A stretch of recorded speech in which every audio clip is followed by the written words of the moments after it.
Good morning, aviators. It's good to see you again.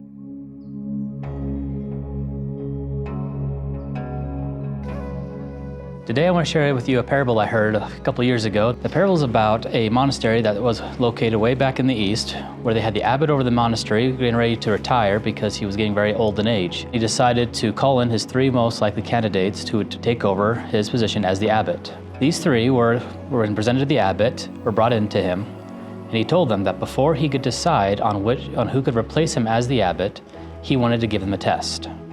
This test was very simple. They were to go out and steal something without anyone's knowledge or awareness or care. They decided to return to the monastery within 1 week to the abbot to help him to show the results of their practice of trying to steal something. 1 week has passed by and they return to the monastery. They go to the abbot. The first one goes to the abbot and reveals a beautiful necklace that he had stolen off the very neck of a woman. Through my skill, before I joined the monastery, I used to be a thief, and I've stolen this right off the neck of her without her knowing it was gone, or her even caring, because she was later given some money in return. Therefore, I now give you the necklace.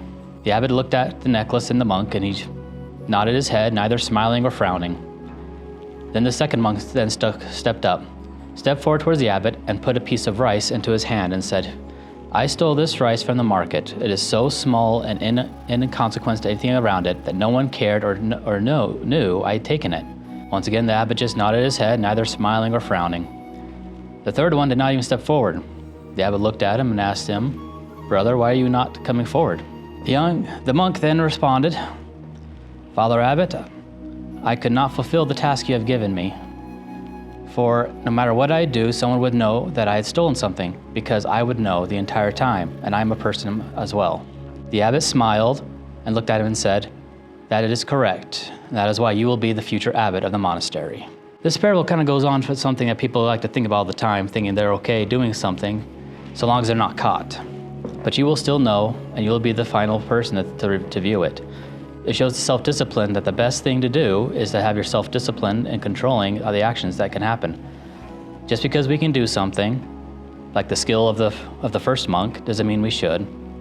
Or the fact that no one will know about it, like the monk with the rice. These are some things that we have to decide for ourselves when we grow up. Think about it for yourself. How do you fit into this parable? What can it mean for you? Thanks, aviators. You have a great day.